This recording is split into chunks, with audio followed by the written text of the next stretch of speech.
6 morts dans l'attaque de position de l'armée ivoirienne à Kafolo et Kobolotourou dans le nord du pays. L'armée ivoirienne en alerte. La Côte d'Ivoire et l'Éthiopie croisent le fer demain 30 mars au stade de Bimpe dans le cadre des éliminatoires de la CAN 2022. L'Éthiopie doit gagner ce match pour être qualifiée. Bonsoir et bienvenue dans le journal. Deux positions des forces armées attaquées dans la nuit du 28 au 29 mars 2021. Un bilan au moins 6 morts et 5 blessés côté ami, 3 soldats tués et 5 blessés côté ennemi, 3 assaillants tués et 4 autres interpellés. La première attaque est survenue à Kafolo et la deuxième à Kolobougou dans le nord du pays à la frontière avec le Burkina Faso. Les opérations militaires de ratissage se poursuivent sur le terrain. C'est la seconde fois que Kafolo est la cible d'attaques de ce type en moins d'un mois. Et sachez que le nouveau président de l'Assemblée nationale sera connu demain 30 mars 2021 lors de la séance inaugurale de la deuxième législature de la Troisième République. Le chef de l'Assemblée sera sans surprise issu des rangs du parti présidentiel qui a remporté 137 sièges de députés sur 255 le 6 mars dernier. Et puis Amadou Soumaoro, Konaté, Vassiriki, Traoré, Mariam, tous du RHDP et Nzinda Foueliane du PDC-RDA sont en lice pour la présidence de l'Assemblée nationale. Le scrutin sera repris dans 4 circonscriptions. Une délégation du Ghana en charge de la lutte contre le trafic illicite des êtres humains séjourne en ce moment même en Côte d'Ivoire. Cette délégation a rencontré la ministre de la Solidarité, de la Cohésion sociale et de la lutte contre la pauvreté en vue d'exprimer sa volonté de poursuivre le travail pour endiguer la traite des personnes. Le reportage de Clément Boko.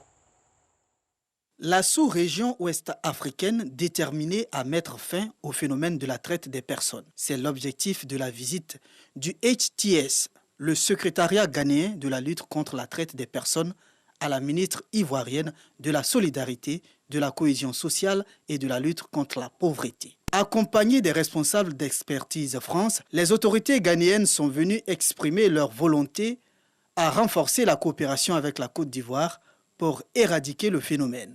C'est pour montrer encore une fois l'importance de la collaboration qui, à la base, est l'objectif principal de notre présence ici. Donc je tiens encore à lancer un message fort à toutes ces personnes-là qui pratiquent la traite pour qu'elles comprennent que ça va devoir s'arrêter. Nous sommes là spécifiquement pour ça, nous allons y travailler. Et en tout cas, on tient à dire merci à nos homologues de la Côte d'Ivoire. Selon le CNLTP, le Comité national de lutte contre la traite des personnes, 1193 victimes de traite ont été secourues, 84 individus interpellés, dont 40 ont été condamnés pour traite d'êtres humains entre 2019 et 2020. Autant dire que le phénomène demeure préoccupant malgré les efforts des gouvernements. Alors, pour la ministre Mariatou Koné, le renforcement de la coopération sous-régionale en la matière est à encourager. Nous constatons que la question de la lutte contre la traite des personnes est prise à un niveau vraiment très élevé. C'est une question prioritaire pour l'État de Côte d'Ivoire et nous voyons tous les jours les arrestations.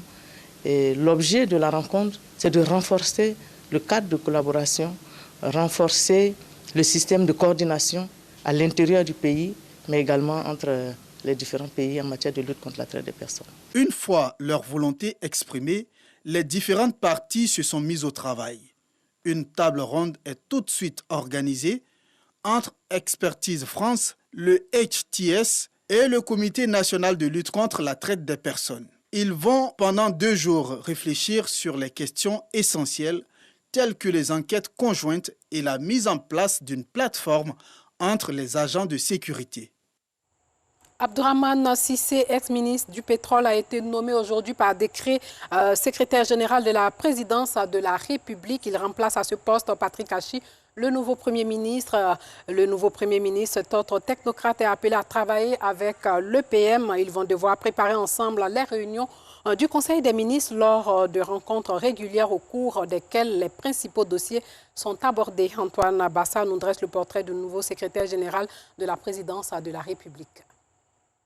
Du ministère du Pétrole, de l'Énergie et des Énergies renouvelables au secrétariat général de la présidence. Du haut de ses 39 ans, Abdourahmane Cissé vient d'être nommé ministre, secrétaire général de la présidence de la République, en remplacement de Patrick Hachi, nommé Premier ministre, chef du gouvernement. Dans un communiqué diffusé sur sa page officielle, le nouveau secrétaire général dédie sa nomination aux jeunes. Je voudrais remercier et exprimer ma gratitude au président de la République, son Excellence M. Alassane Ouattara, pour la confiance placée en moi ainsi qu'en tous les jeunes, en me nommant ministre, secrétaire général de la présidence de la République. Mais qui est l'homme? Né le 6 août 1981 dans la commune populaire de Treichville, Abdourahmane Cissé a fait ses classes primaires et secondaires en Côte d'Ivoire. Puis produit de l'école publique ivoirienne, il obtient en 1999, à l'âge de 18 ans, le bac C au lycée moderne de Grand Bassam avec la mention bien. Fils d'ouvrier, le jeune bachelier s'envole pour la France, où il intègre en 2001, à la suite d'un concours, l'école polytechnique française. En 2005, après ses études, Abdourahmane Cissé intègre le monde de la finance internationale. Après avoir occupé quelques postes importants dans certaines structures, le polytechnicien rejoint son pays, la Côte d'Ivoire, en 2011, répondant à l'appel du président de la République Alassane Ouattara. L'ascension est fulgurante. En juillet 2012, il est nommé conseiller spécial à la présidence en charge des finances publiques, avant de devenir le chef de cabinet de la ministre de l'économie et des finances d'alors en janvier 2013. La même année, Abdourahmane Cissé a nommé ministre auprès du Premier ministre chargé du budget, puis ministre du budget et du portefeuille de l'État de 2013 à 2017. Le 10 décembre 2018, l'ingénieur de formation retrouve le ministère du pétrole, de l'énergie et des énergies renouvelables. Titulaire d'un master en économie et gestion des ressources pétrolières, la nomination du ministre Abdourahmane Cissé est vue comme l'expression de la volonté du président de la République de passer le flambeau à une jeune génération. Un fonds remis à 8 femmes dans le cadre de la lutte contre la pauvreté et l'autonomisation de la femme, ce don de l'ONG Femmes d'Exploit Inter vient en appui à ces femmes issues de couches défavorisées. Le reportage de Joël Gossé. Elles sont 8 femmes venues des différentes communes du district d'Abidjan à avoir reçu un fonds d'appui de la part de l'ONG Femmes d'Exploit Inter. Ce geste vise à promouvoir l'autonomisation de ces femmes. Bon, il faut dire que je peux présenter l'ONG comme une ONG qui se bat pour la promotion et la valorisation des femmes.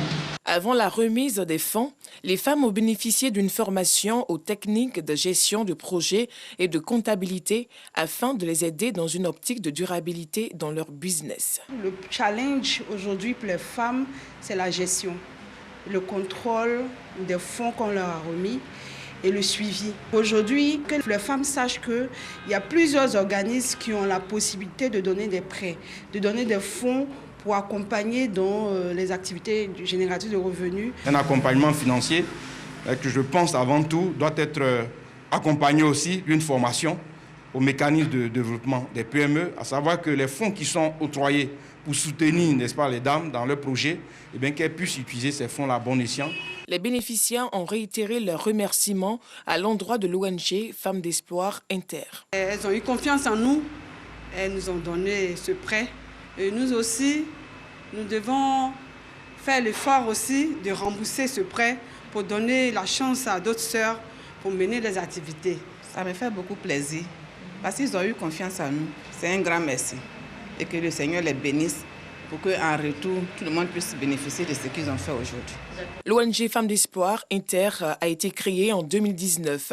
Ce sont plus de 150 femmes qui ont reçu des fonds de soutien et 350 femmes qui ont été formées en comptabilité simplifiée et en entrepreneuriat. Nous, consommateurs, détenons un pouvoir par les choix de produits et services que nous faisons, ainsi que par la manière dont nous les utilisons et les éliminons. Mais ce pouvoir s'exprime également par notre capacité à influencer le système dans son ensemble, depuis la production et la fabrication jusqu'à l'emballage et l'élimination, en exigeant bien entendu davantage de la part des chaînes d'approvisionnement et en réclamant des produits et services plus durables. Orienter les consommateurs vers des produits et des services durables, mais aussi faire en sorte qu'ils puissent faire ce choix en s'assurant que l'infrastructure et la diversité de l'offre soient présentes. La Journée mondiale des droits des consommateurs a été célébrée tous les 15 mars, a été célébrée cette année le 28 mars, c'est-à-dire hier en Côte d'Ivoire, en raison des obsèques du Premier ministre Ahmed Bakayoko. Joël Gossé. Moment spécial, mesure spéciale, chant de fanfare pour la célébration de la Journée mondiale des consommateurs dans l'enceinte de la Bibliothèque nationale au Plateau.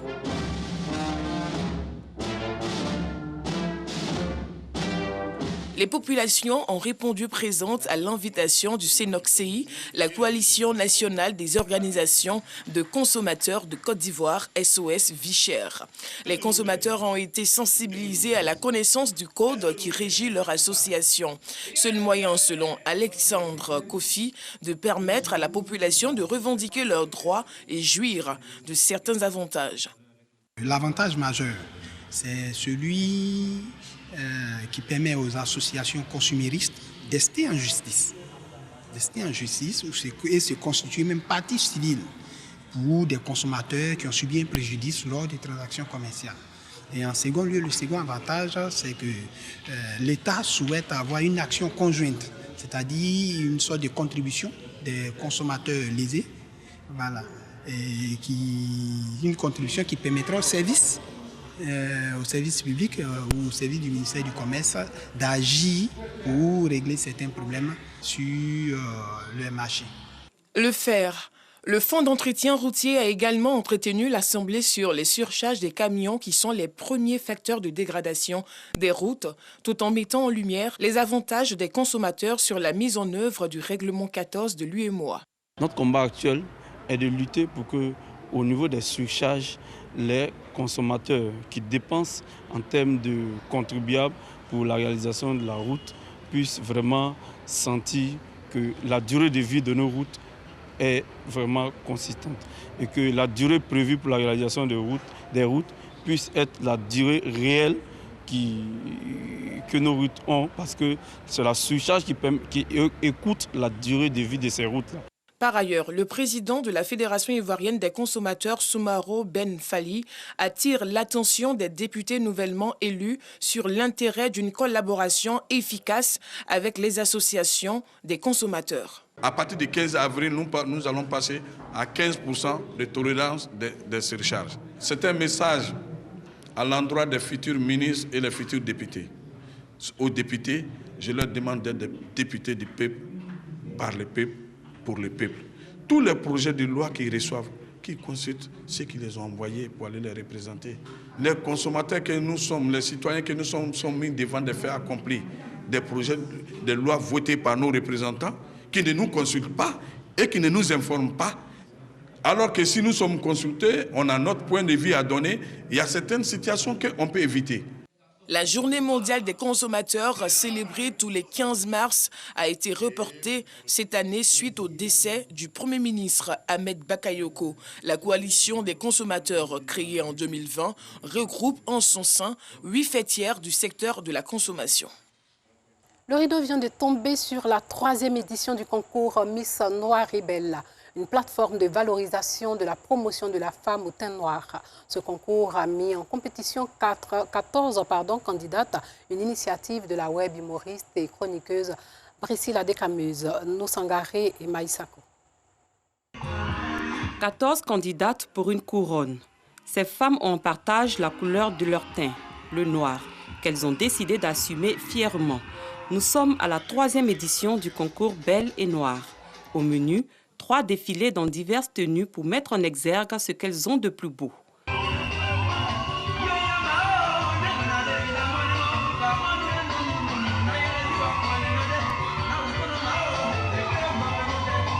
À l'issue de la compétition, la candidate numéro 12, Ayakwasi Christelle, est choisie comme la nouvelle reine de ce concours qui met en lumière la beauté de la femme africaine. J'ai beaucoup travaillé, il faut le dire, j'ai persévéré, j'ai fait presque tout ce que les coachs nous montraient et je l'ai appliqué ce soir et vous voyez que ça paye et je suis très fière. Ce n'est pas permis à tout le monde d'être Miss Noire parce qu'il y a beaucoup de filles qui ne s'assument pas aujourd'hui.